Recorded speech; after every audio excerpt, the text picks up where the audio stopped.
Yes, our next topic is Parliament. So, do you remember the story of Office Memorandum? The role of Parliament in that.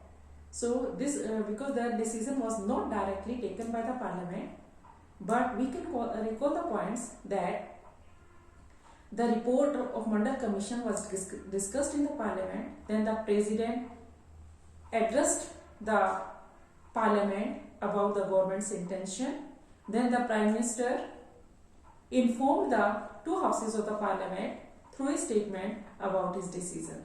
So, it is true that this decision was not taken directly by the Parliament, but the discussion in the Parliament influenced this decision, and parliamentarians also make pressure on the government to implement this commission.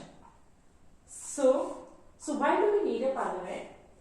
In all the democracies, an assembly of elected representatives has a supreme political authority on behalf of the people. In all the democracies, an assembly of elected representatives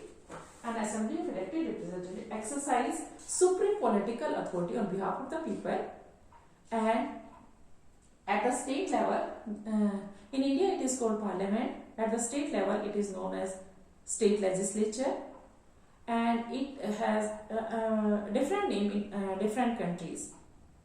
Different name, for example, in USA it is called Congress, and in Russia it is known as Duma. So it has different names in different countries. So it exercises political authority on behalf of the people in many ways. It exercises political authority on behalf of the people in many ways. So what are the functions of the parliament? Parliament is the final authority for making laws in any country. Parliament is the final authority for making laws in any country. Parliament can make new laws, can change the existing laws, or can abolish the existing laws and make them new one on their place. Second, Parliament is the authority who have some control over the government. Parliament is the authority who have some control over the government, who run the government, and in India, this control is direct and full. And Parliament controls all the money that the government have. In some countries, government can spend the money only after the sanction of the Parliament. And Parliament is the highest form of debate and discussion on any public issue and policy decision. And it can seek information on any matter. Next is two houses of Parliament. So, because the Parliament plays a central role in modern democracies, its role and power is divided into two parts. Lok Sabha in India, it is divided into two parts, Lok Sabha and Rajya Sabha. Lok Sabha and Rajya Sabha.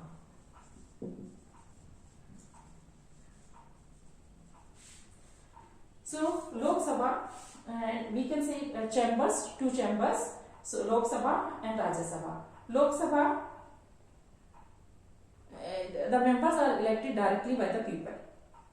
Its members are directly elected by the people, and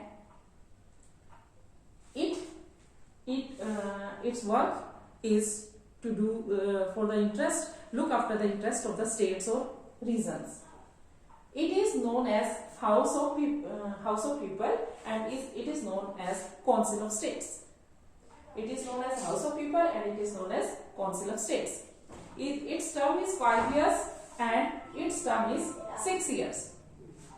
So, Lok Sabha is also known as lower chamber, and Rajya Sabha is also known as upper chamber.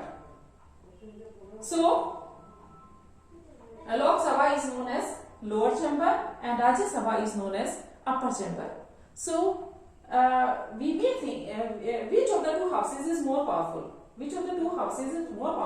So, we can see that it might appear that Lok Sabha, Rajya Sabha is more powerful. Our constitution has given some special powers to Rajya Sabha in the matters of for the interest of states and regions. But Rajya Sabha has more powers in money matters. Rajya Sabha has more powers in money matters. So any ordinary law can be passed by any ordinary law has to be passed by both the houses of the parliament. Any ordinary law has to be passed by both the houses of the parliament.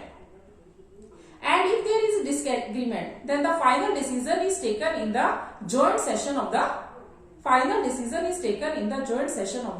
two houses of the parliament when they sit together. So Lok Sabha, because of the larger number of members of Lok Sabha, the view of the Lok Sabha prevails. Second, when the Lok Sabha pass the budget of the government, when the Lok Sabha pass the budget budget of the government, Rajya Sabha cannot reject it. Rajya Sabha can delay it only for 40 days and can give some suggestion, but it depends upon the Lok Sabha whether to accept it or not. Third point is Lok Sabha controls the Council of Ministers. Lok Sabha controls the Council of Ministers. Only a member who gets the majority in Lok Sabha is appointed as Prime Minister, and if the members of the Lok Sabha, majority of members of Lok Sabha, give a no confidence motion to the Prime Minister or the government, then the government is dissolved. All the minister, including Prime Minister, has to quit. So, but the Rajya Sabha does not have this power. Okay, students.